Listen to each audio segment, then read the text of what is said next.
Hey guys, this is Lee. I didn't do a good kind of intro into this on the stream. So this is the back nine at Pinehurst number two, making the turn at +5. So hopefully you'll get to enjoy the back nine with us. Thank you.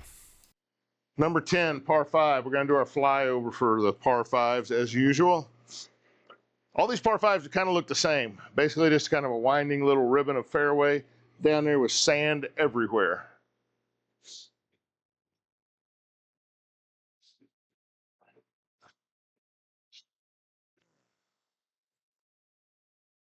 If you notice that green as they come up on it, those sides are just extreme slopes off. It's designed just to repel your ball off into that sand. All right, let's see if we can get one in this little fairway down here.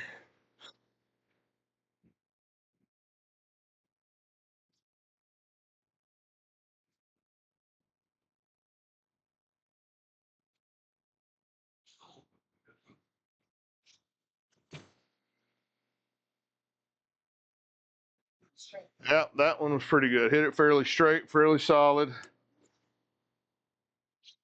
It's on the Wii. Just on the Wii. No, we're using Xbox Connect. No, just kidding. That would be too much of a workout for this old man. Remember the old Xbox Connect? We had one when our kids were young. Oh my God, that thing would wear you out. 185 yards into this par 5 for my second shot.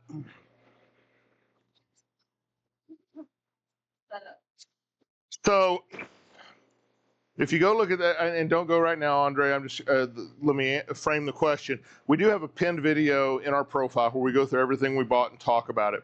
The accumulation of all those things was about $4,700.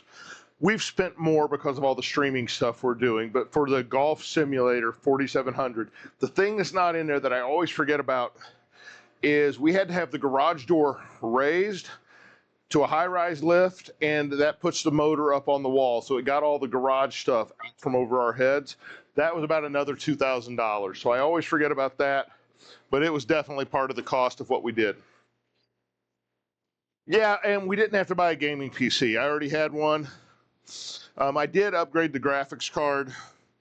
Not much. I went from a 2060 to a 3070, but well, it gives us a little. It's going to look better on the recordings. The stream, it really doesn't matter for the guys that are watching our actual screen, but for the recordings and stuff like that we do, it does matter. All right, I'm going to hit a 5-iron. See if I can get one up there to the front of this green or on the green.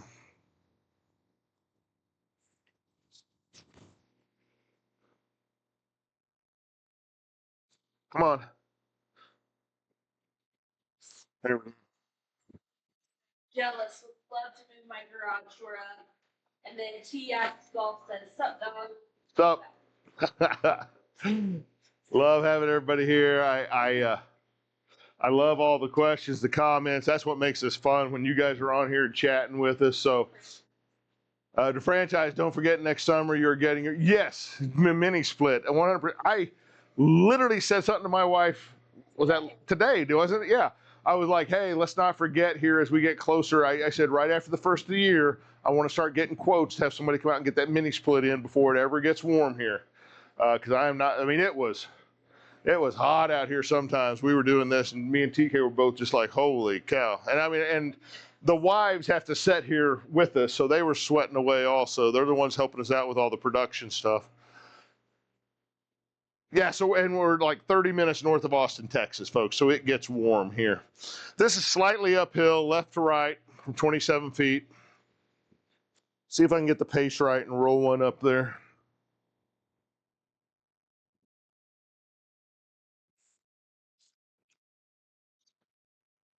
Nope, just missed it. It's all right, though. Stopped in the circle. That's our first birdie of the round. That gets us back to +4. We don't get upset about birdies around here. Those are few and far between. So I did the Web Plus tours on SGT today. I did both rounds of that. and it's at the Holiday Park, which is up in Canada. I'd never seen the course, but in the first round of that, I got maybe the second eagle that I've gotten on GS Pro since I started playing it. I was pretty stoked about that. So when those videos come out, they'll be like next Wednesday, Thursday. Be sure and watch those. Or if you join, well, I won't even say it on this platform. I don't want to get in trouble for anything, but we do have them available to members on some of our other groups. Just message us if you're interested in that.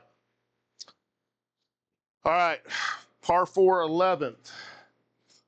370 yards. I'm going to aim up about there.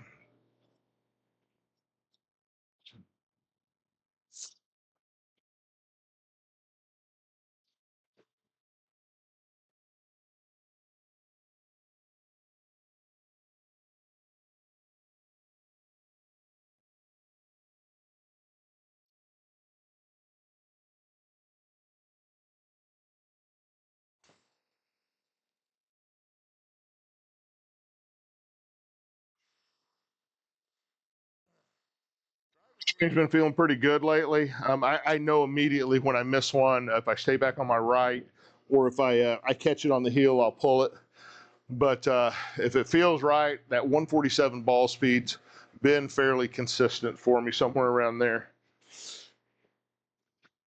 102 yards into the green, into the pin. Gonna try to look short of that, try to bounce one up there. It's going slightly on the uphill. So I'm wanting to land at about 95, I think. I do all of these, anything around 100 anymore, 90 to 100, somewhere in there. I'm doing just a partial pitching wedge. I just can control it so much more than if I take a smaller wedge and try to hit it full swing.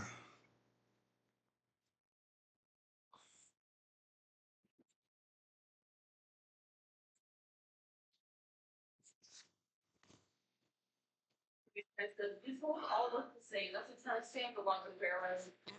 I mean, I kind of agree with you. I thought that as well. Every par 5 has looked identical. Just a ribbon of fairway snaking around with all that sand everywhere. Yeah, there's just not much out there to hit from when you're trying to drive to that. If you pay attention, the landing area, let's say from 230 to 260, is the narrowest part of every one of these every time. Well, just drive the green, right? That's probably the right thing to do. I agree. I just don't have that in me. We had a pretty good approach shot there. We've got 14 and a half feet. We're going left to right. Left to right, uphill, 14 and a half feet. Let's see if we can roll one up there.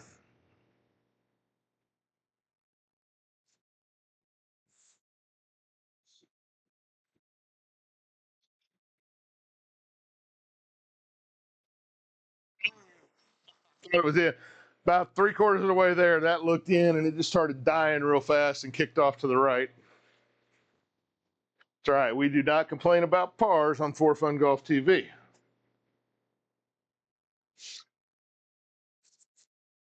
Appreciate everybody that's out there watching tonight, spending part of their Friday night with us. If you haven't yet, please click that follow button. We'd appreciate it.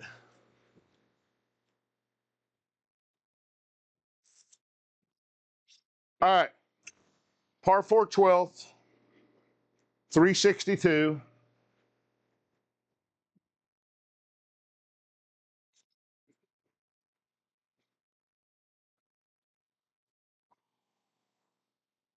So like right here, the narrowest part of that green of that fairway is 231. That's where I would love to put my landing point. I'm going to put it right there on the point of that, hoping that I go left to right. But yeah, they did this on purpose. You can tell.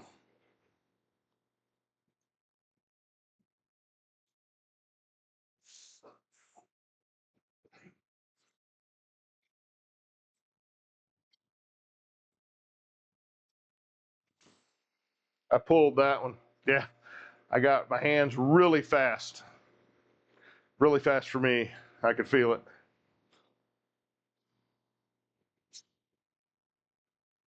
Gonna leave me 156 in.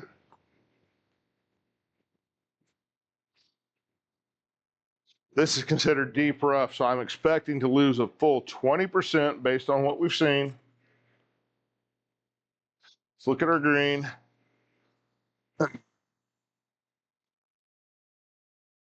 I'm gonna aim to the left of the green, left side. See if I can fade this in with a 7-iron. No, it's already 20% more. It's like a 5-iron.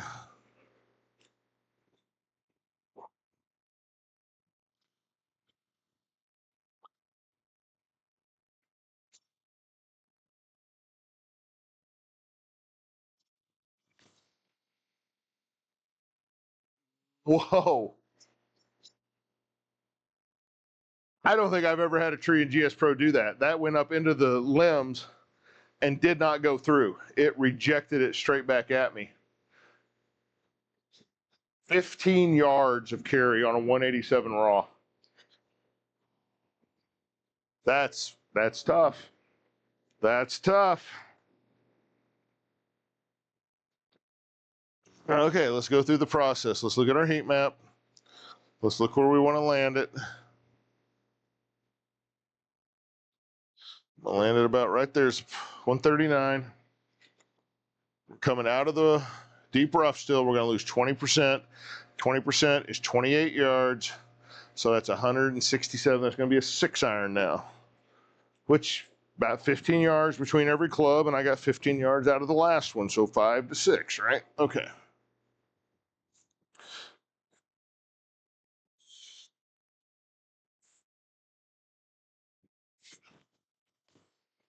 And I got it off to the right. Dang it.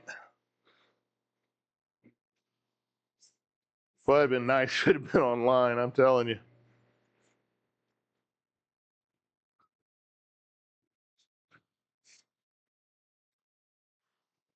All right, this has got to be really, really close here for par. 18 yards out of the fairway. Gonna try to hit it about 16.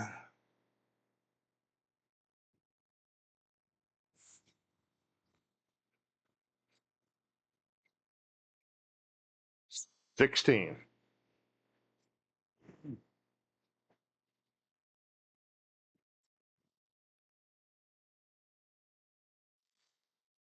Hitting it 16 like that, my reason I do that is to try to leave it short and let it have a chance to run. If you try to fly it all the way there, for me, chances are I'm going to hit it too far, and then I'm going to run off and be in worse position. So I'm trying to hit short and let it run, or give it a chance to run. And I only flew it like 12. My total was 16. All right, right to left, slightly uphill, 8 feet.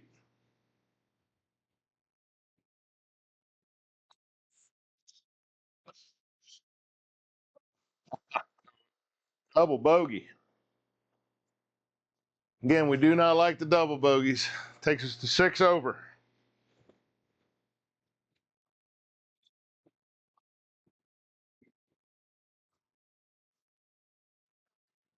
Launch monitor and the simulator, what do they use? Yeah, I don't know. You guys probably can't hear, but my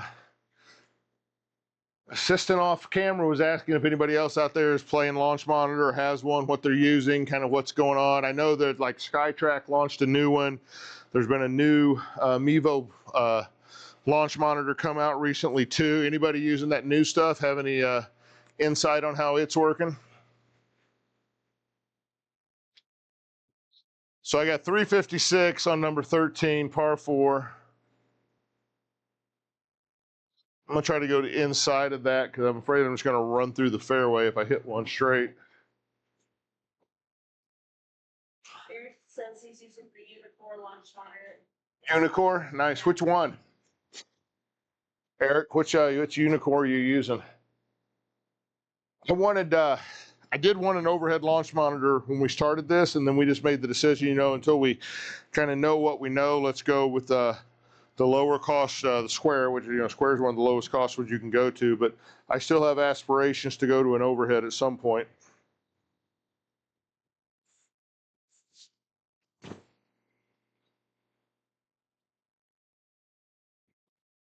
You know, Athletics asking, what elevation do you have this course set at? I don't. Crave Athletics asked about the elevation. Crave, I'll show it again. That is not anything I ever change. I don't even really look at it. So if you go into the settings, this course, the designer has it at 561 feet. That's all we ever do. Whatever they set it at, I never mess with that stuff. I've heard of stuff where guys doctor that up so they hit it farther and all that. And I think that's kind of, I don't know, that's kind of silly. You either hit the ball or you don't. Do you use to mark? Does it not mess with readings? Yeah, good question there. So the question was, what did I use to mark the hitting zone and does it mess with the read? And simply no. So what I used, you can go to a hardware store and get a paint pen. They're usually like a pack. You get a bunch of other colors. I was interested in the white and the silver. I talked about it a little bit earlier, but what I did, so I went in the Square software and I aligned the launch monitor. I then made a square around it. So that square is just reference for where if the launch monitor's in that, we then align it, then this square is where the ball should be. And we made this square by, once we had it aligned, going in the driving range, and the Square software gives you a box you can see where the ball is. And we moved it to the very corners and then marked each corner and then connected them with a straight line. And it doesn't affect reads whatsoever. It doesn't see that stuff at all. But this does wear out. So I've had to repaint it a couple of times now, I think. But it just makes it so much easier for us to not have to constantly be trying to figure out where the ball needs to be. And I see people online, they're like, oh, the squares, it has to be in this one like 2-inch square. And I'm like, no, you're just, it's not huge. It's like 6 by 6, but if you map it out, it's much easier to deal with than trying to find it each time. Like some of FSX Play and GS Pro. Nice. That Foresight GC3, there's a ton of people use that. That's supposed to be a really good one. The GC Quad obviously is the king of that one, but that's like 15 grand or something. But the GC3 is great. It's a ceiling mounted, ceiling camera based unit. The GC3 is, yeah. 102 yards is where my landing point is. Pitching wedge uphill.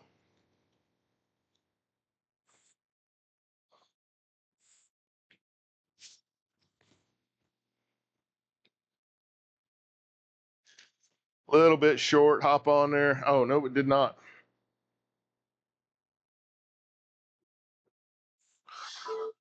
I'm going to putt it, though. I'm not going to. Yeah. That's the only time you'll ever see me change the club when I'm playing is if I'm in the collar, where they're, you know, usually it's called, they'll show fairway, and I'm going to putt onto a green. Just seen so many weird things happen when putting on. Sometimes in GS Pro, depending on how the course was designed, I'm assuming how they did the textures around the green. I've seen what they'll call it colliders. So there'll be like a fake little or a invisible wall right on the edge of the green, and you'll just see it bump and bounce back. So yeah. So down on the right, left, in the shot options, it shows you what club it recommends. And what I was saying was when I'm putting from off the green, I change it to putter so that the idea is the software is expecting a putt. So 39 yards uphill, left to right, or excuse me, 39 feet, 13 yards.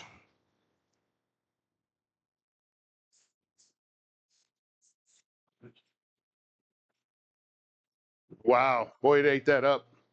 I hit that putt pretty hard too. Square, I have the same thing. You have Square as well, Bryson. What do we think of it? For what we do, we absolutely love it. I was talking about it very early on in the stream tonight. So there's an official connector for GS Pro out for the Square. So Bryson, you have a Square, you're probably aware of this. That official connector for us, when we tried to use it, was not reading 3 to 4 times per hole. It was absolutely just a nuisance. It didn't have the alignment stick. It didn't have the power meter. It only runs in measurement mode. Measurement mode, every time we've played it. So if you guys watched when I'm driving, everything I drive goes left to right. My misses are a pull. There is no draw when I'm hitting a driver. In measurement mode with Pix balls, I would hit a drive and maybe it'd go out 150 yards and then it would take off and go 90 yards left, more often than not. Yeah, it was just insane. And so we went back to the Open API connector.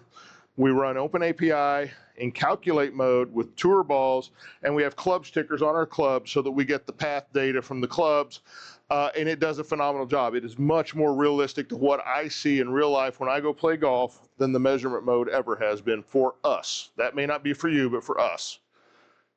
10 feet, 10 and a half feet, left to right, slightly uphill.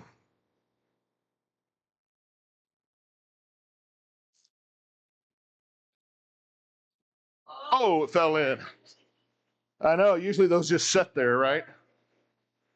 That was nice. Yeah, a lot of times those close ones like that never fall. They just stop right on the edge. There's a par, keeps us at +6, going to 14. Not mad about this round at all. Again, until I teed off on number 1, I'd never hit a ball on Pinehurst number 2. TK and I were talking about it when I went through this list of the last 8 majors. We're like, oh my God, how have we not played Pinehurst number 2 or Oakmont's on that list as well? So we're definitely going to be playing those coming up. I may do Oakmont Sunday night. I'm not sure. There's just no courses available that the tours are playing right now. And that's what I would like to play Sunday nights, Monday nights. That was our intention. We play courses that the tours are going to play the upcoming weekend. But in this part of the season, those courses just aren't available. Yeah. Courses on GS Pro. So I played one a couple of weeks ago that I think jumped into my list, and I was trying to remember which one exactly it was. Pari Cliffs in New Zealand is pretty amazing. I think it would be right up there out of the stuff I've played in GS Pro. It's going to sound weird. Dinosaur Mountain is pretty cool. Desert course, lots of elevation, things like that. And then, yeah, you've got Augusta, you got Pebble Beach, you got all those great courses. So I'd have to think about the rest of that list maybe. If you Payne Valley, which it's not a major course or anything, but Payne Valley is pretty amazing. But there's so many good ones. See if I can get one in the fairway here.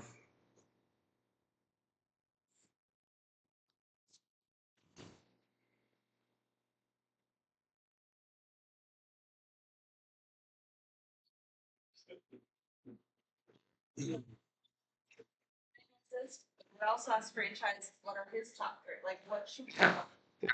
No, that's a good question. The franchise. So dump in here. Anybody else also pipe up. What are your top 3? And if 3 is 5, so be it. But what are your top favorite courses in GS Pro? For the question, someone asked what simulator. So it's a 2-part answer always. It's a Square Golf launch monitor playing GS Pro. You played the Win course on GS Pro yet? The Win in Vegas. Ask him that. The one right off the strip. Yeah, that is pretty cool. I like that with the sphere and everything. I've done a couple of streams with that, I think. Yep. So I got 160. I'm gonna try to hit a 6-iron, not kill it. 6-iron for me, it should be 160 to 165, somewhere in there. However, if I smoke it, I've hit it 170. So let's not try to do that.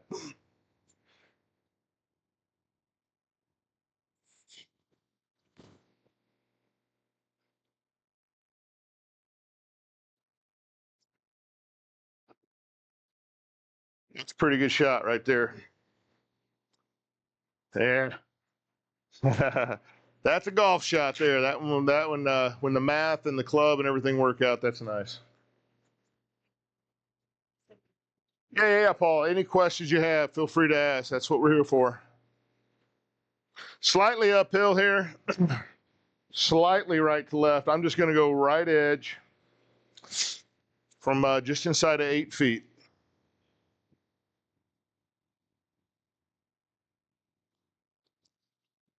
Oh,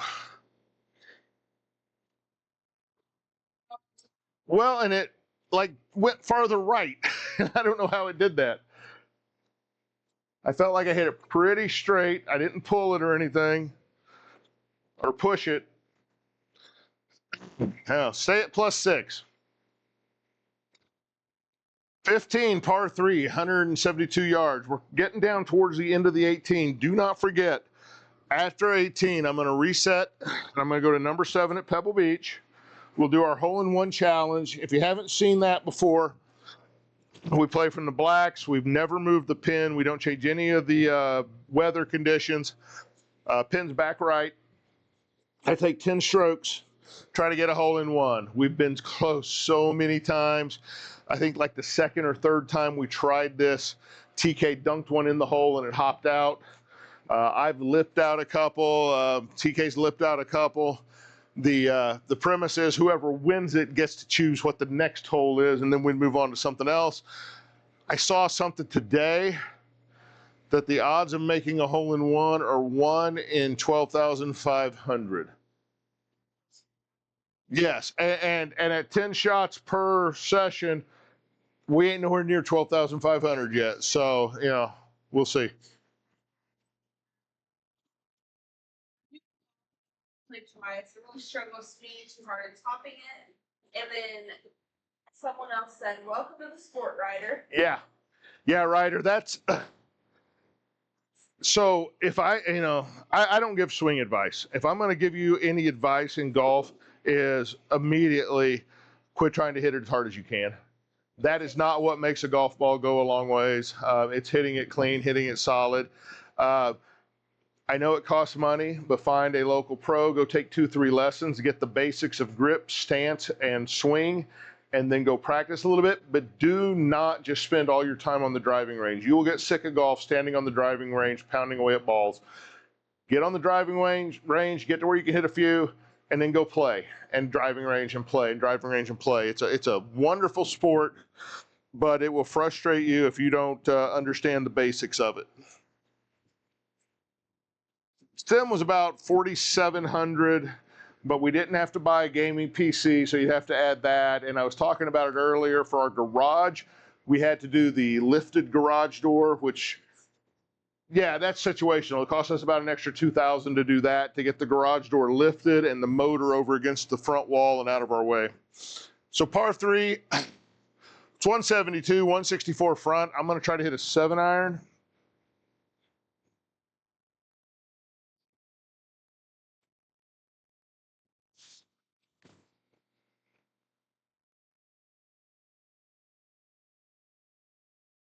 Yeah.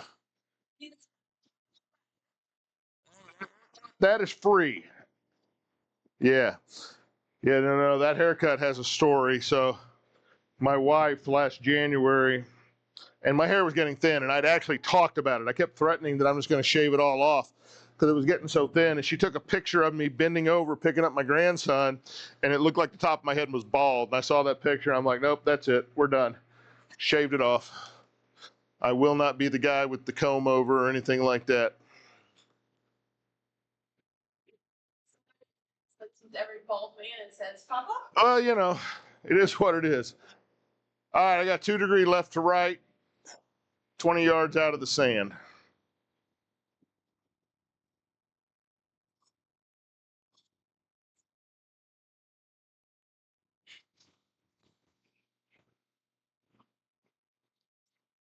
Pretty good sand shot right there, kids. Safe par. I've gotten embarrassingly good on those sand shots. I just hit way too many of them. I know. Yeah, I got a tournament coming up. TK and I are signed up for with one of our neighbors and another guy in November. I got to get outside and play. It's finally cooled off enough I can. I just, I was gone all this week for work, all the build up for that, a lot of stuff going on. I got to get out and play some outdoor golf at this point. Make sure I can actually hit a ball outside as well. Yeah, I know. It would be weird, yeah, hitting one without the fear of the, and I say fear of the ceiling. There is a thing called indoor swing syndrome, and it's real. You've got to get through that feeling of swinging indoors before you start ever finding out how hard or how far you actually hit the balls on your simulator. Because you will hit them much shorter initially, I promise.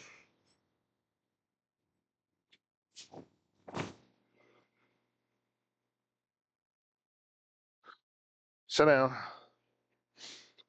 I think it's going to be all right. It's going to try not to be all right, but. Oh, I forgot this was a par 5. Dang it. I didn't do the flyover. Morgan, that was your job. I don't know. I don't know what you're doing over there. What's that?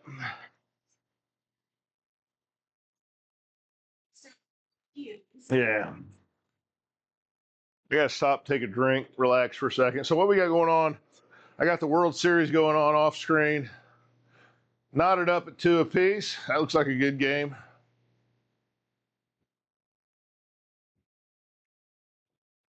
They're 23 up to the pin, but only 208 to the front, 210. I'm going to try to hit a hybrid up there. Run it on. We'll see. Hybrid, like, it's like 205 for me. So this would just be running on the front. We'll see. I just don't want to try to hit a 3-wood up there.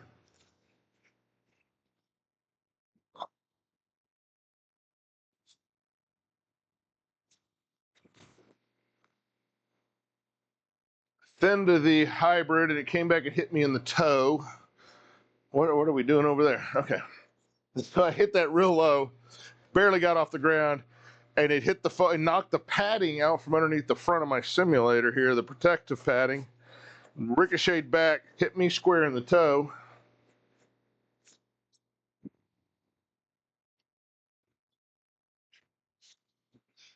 Leaves me 36 yards, so I'm right there handy greenside. Back in the sand where I enjoy it.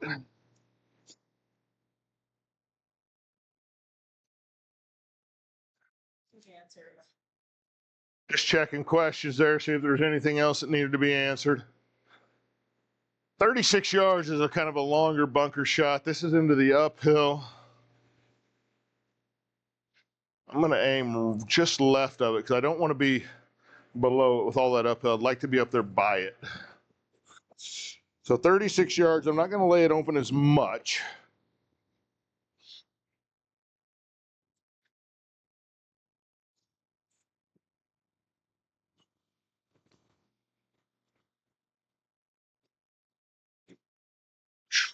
Another nice bunker shot. Afraid if I laid it open too much, I'd just leave it halfway there. So we got a chance at birdie here.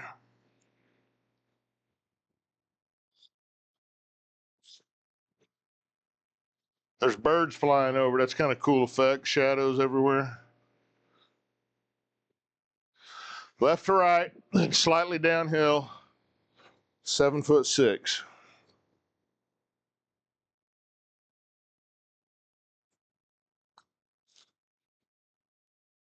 Wow. That was weird, wasn't it? I mean, I don't know if you guys can see it, like took off fine and then like just shot right in the middle of it.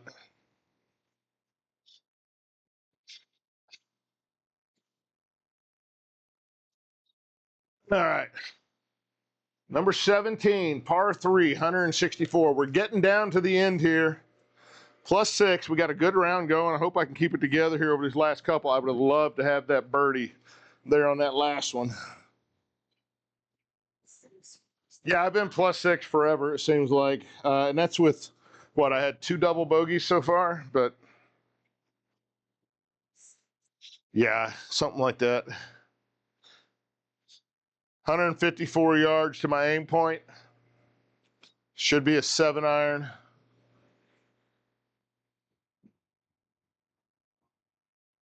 If you haven't yet, please like, follow this stream. We'd appreciate that. Constantly trying to grow that follower number. Look for us on all your content platforms. We're out there on all of them. For Fun Golf TV.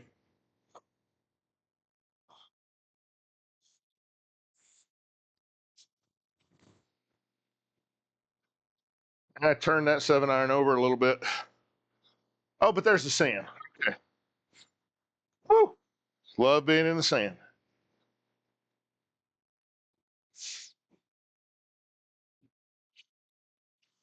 16 yards. Slightly right. This is kind of the same as the last one. I'm wanting to be just right beside it there. I don't want to be above it or too much below it either. I think I want to try to get on the same plateau as the pin. So 16 yards here. Turn a little bit, open up just a little bit more.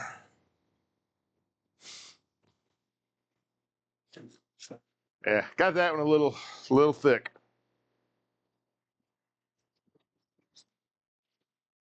Hole 45, do I like the square simulator? I love the square simulator. For hanging out playing golf in the garage for $700, I don't know how you could go wrong. I don't know.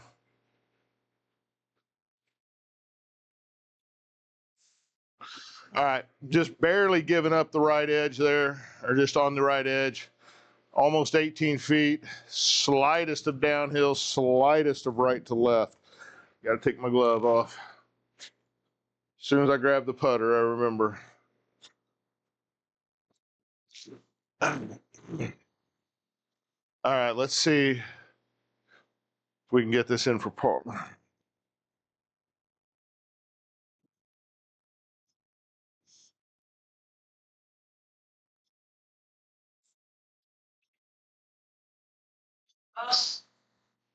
Oh, wow. Wow. Ran all the way through. I didn't think I hit that much at all. It took, I mean, even the little bit of right to left that it had, it didn't take any of it. So back up the hill, 6'8".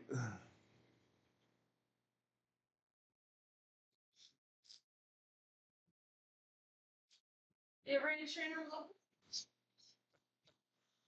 Wow, I know you guys can't see that from where you are necessarily, but yeah, it looked like it literally went over the top of the hole for another double. So that's like what it, hang on, let's look at this. Let's look at the scorecard again real quick. 3 double bogeys and we're +8. Oh yeah, I am notorious for having a great round and absolutely falling apart over the last 2-3 holes. So my daughter was just pointing that out to me. I appreciate that, but I do this all the time. Yeah. Well, par threes, I talked about it a lot on my one of my videos that I was recording earlier today in that SGT Web Plus tour, where the par threes are where I can really get in trouble. You know, it's just too easy to hit one bad shot, leave a chip short, miss a putt, bogey. You know, it's and the scores just start to add up like that.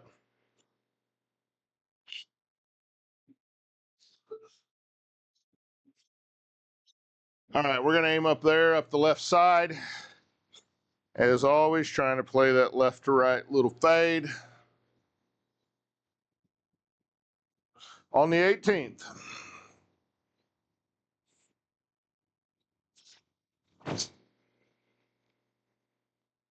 And hit it right through the fairway. Pulled it just a little bit. That's what made us miss our line. Zachary, we have a pin post in our profile that goes through everything we bought, how much it was, where we got it, etc. Grand total of all that's about $4,700. minus the fact we did not have to buy a gaming PC. So I already had a gaming PC that we're using, so did not have to spend money on that. So I'm gonna try to hit it about 143. I'm gonna lose 10% out of this rough or out of the sand, so I'm gonna hit a 7-iron up there. See if that's not about the right club.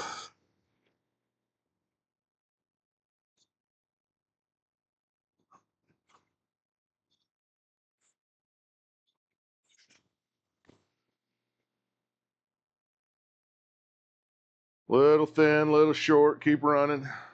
Keep running. That one looked okay.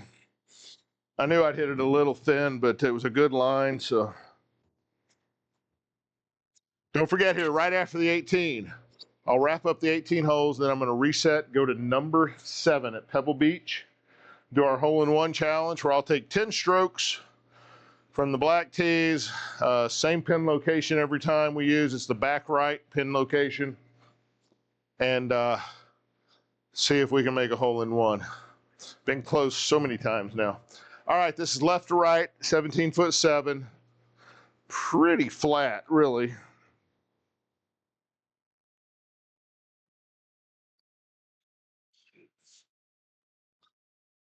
Got it. Birdie on the last.